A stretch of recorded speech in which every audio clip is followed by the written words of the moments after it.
You book a room at a Marriott for 2 nights. $149 a night, the site says. You check in, keycard in hand, bag still on your shoulder. 4 days later, you check out, and the total is closer to $500. You didn't add a night. You didn't order champagne. Somehow, staying longer made every single thing along the way easier to say yes to. That's not a lack of budgeting. That is the hotel working exactly as it was designed to. By the end of this video, you will never book a hotel room the same way again. Every desk, every keycard, every little tablet by the bed was placed there on purpose. None of it happened by accident, and all of it gets more effective with time. Let's start where it always starts. The moment you book. The price you see first is rarely the price anyone actually pays. It sits beside a higher number, crossed out, labeled the standard rate. This is called reference pricing. A higher number planted next to the real one, so the real one feels earned.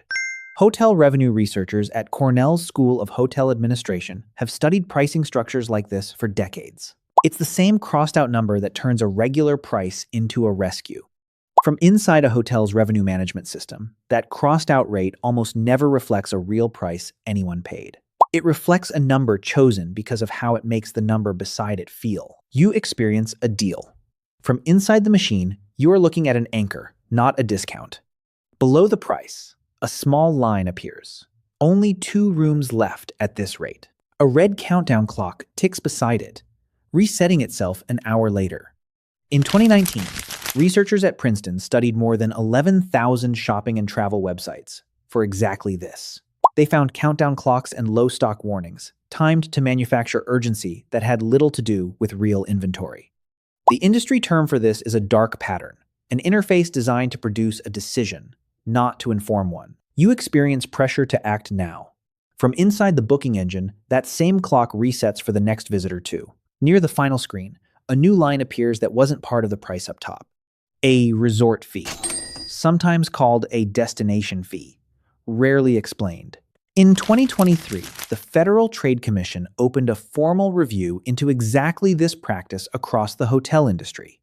Investigators found fees added late in checkout that guests had no way to see while comparing prices. This is called drip pricing, revealing the full cost one small piece at a time, after the decision already feels made. You experience a booking that's basically finished. From inside the system, you are past the point where you'd walk away. Before you finish paying, one more box appears. Join Marriott Bonvoy. It's free. You tap yes. Somewhere, a small bar fills in. 1 notch out of 5. That bar has a name. Silver, gold, platinum, titanium, ambassador. This is called status-tiered access, a ladder of privilege whose whole shape you can see from the very first rung. In 2006, researchers Joseph Nunes and Xavier Drez studied loyalty cards at a car wash. One card required 8 stamps for a free wash. The other required 10, but arrived with 2 stamps already filled in. Both cards needed the same 8 purchases left to finish. The pre-stamped card got completed far more often. They called it the endowed progress effect. A program that starts you partway in makes finishing feel closer than it is. Your Bonvoy bar starts at 0, but the moment you book, it starts moving. From inside the loyalty program's design team, an empty bar with a shape already drawn behaves like a stamped car wash card. From inside the system, you are now a project with a completion date. You arrive. The desk agent looks up your reservation and asks one question. Would you like to upgrade to a suite for $40 more a night? Behind the agent, a small screen lists 3 options: standard, deluxe, suite. Behavioral economist Dan Ariely documented how a third, deliberately unattractive option changes what people choose between the other 2. Subscribers offered a cheap option and an expensive option split their choices evenly. Add a third option, priced close to the expensive one, but clearly worse, and most people suddenly prefer the expensive one. The middle tier isn't there to be chosen. It's there to make the tier beside it look reasonable. Your standard room was never really competing with the suite. It was built to make the suite look cheap by comparison. You experience a friendly upgrade offer. From inside the system, you are standing in front of a 3-tier structure built to move you upward. The agent hands you a small plastic keycard and says 4 words. Just charge it to the room. No card comes out of your wallet. No signature, no total read aloud. In 1998, researchers Drazen Prelec and George Lowenstein published a study on what they called the pain of payment. Handing over cash produces a small, real discomfort, tied to physically watching money leave your hand. A charge that posts silently to a room folio produces almost none of that discomfort at all. Researchers Priya Raghubir and Joydeep Srivastava later ran a related study on what they called payment decoupling. They found people spent more and remembered less accurately what they'd spent once payment was separated from the feeling of paying. Every charge on that key card is a purchase with the sting surgically removed. From inside a hotel's design, the key card isn't only for the door. It is quietly your wallet for the rest of the stay. You experience convenience.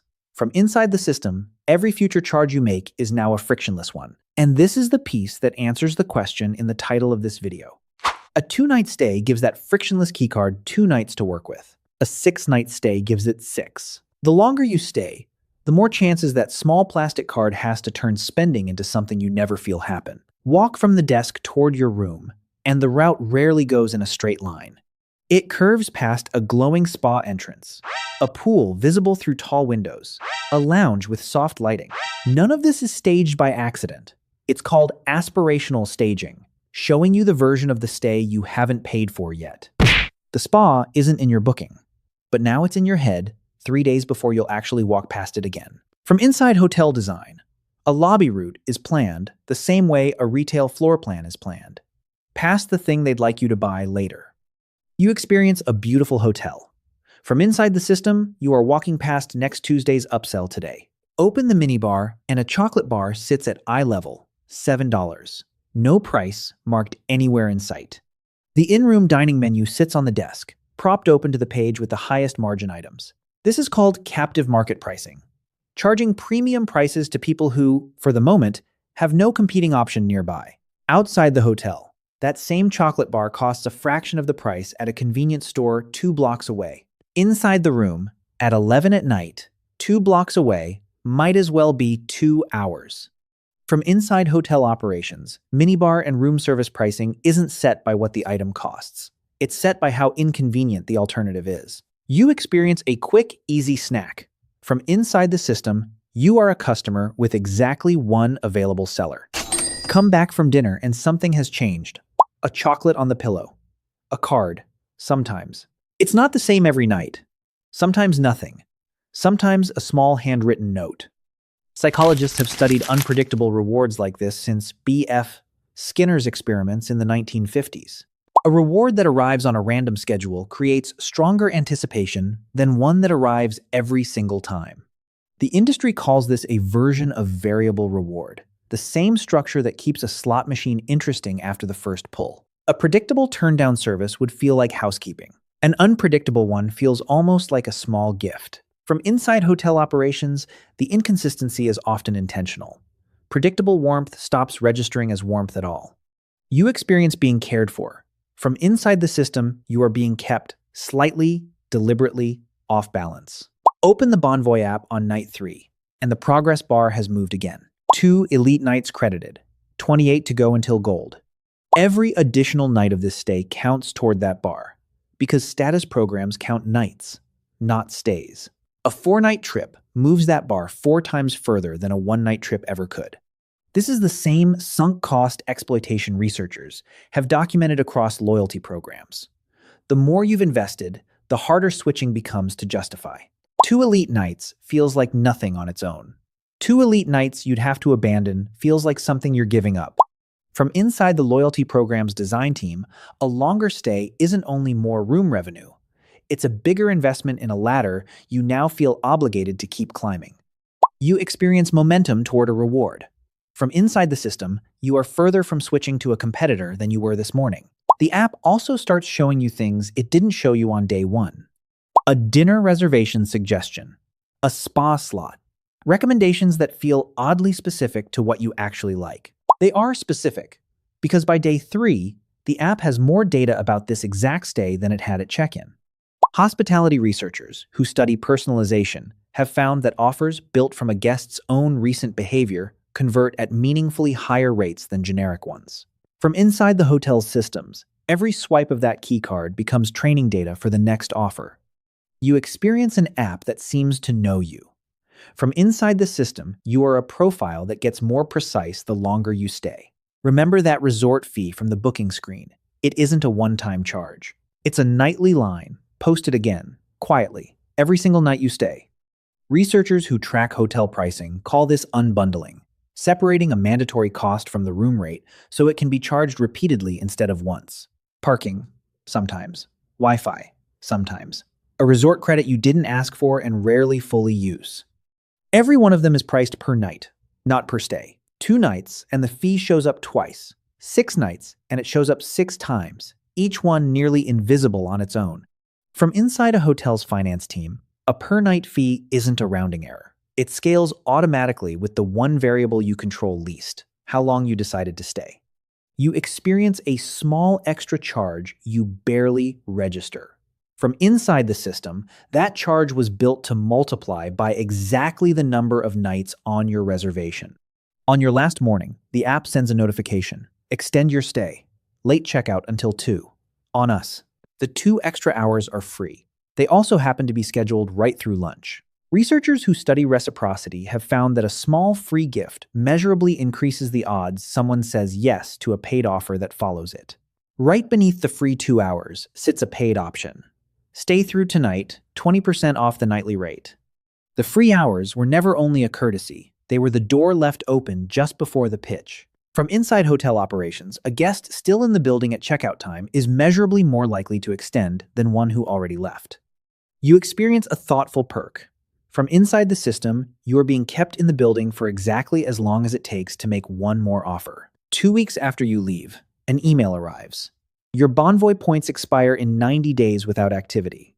Under the program's own terms, points lapse after 24 months of no earning or redeeming at all. This is loss aversion, one of the most documented effects in behavioral economics. The fear of losing something outweighs the pleasure of gaining something of equal size. A stranger's points mean nothing to you. Your own points, sitting in an account with your name on it, feel like they're already yours to lose. So you book again. Not because the destination called to you, but because the balance did. From inside the loyalty program, this email isn't a courtesy reminder. It's a documented tool the industry calls churn prevention, time to arrive right when a guest is likely to drift toward a competitor.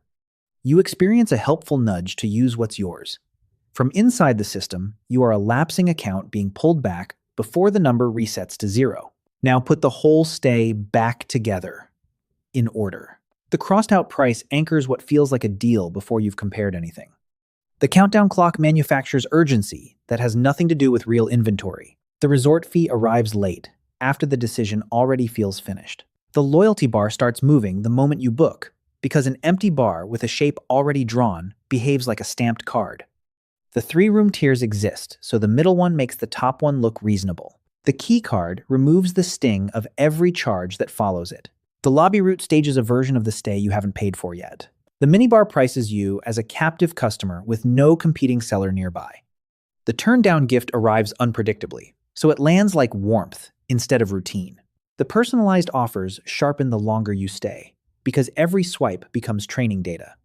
The elite night bar moves faster the longer you stay, turning length of stay into an investment worth protecting.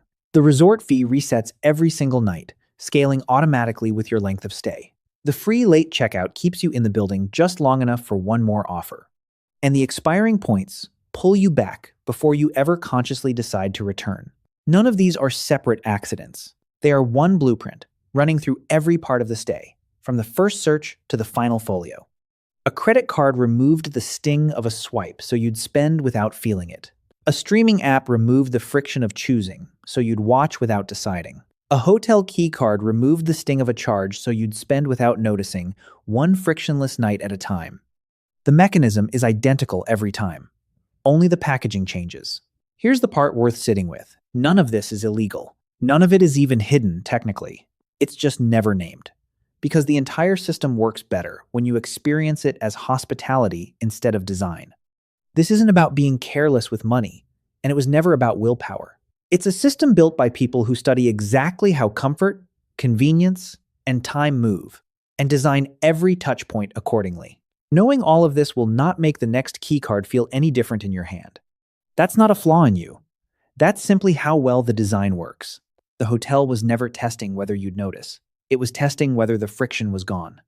And the next time you tap that keycard against a reader and a charge posts somewhere you'll never see it happen, some clear part of your brain is going to whisper, I see what you're doing. We take them apart one by one. So if you'd rather see the system than be moved by it, you already know what to do.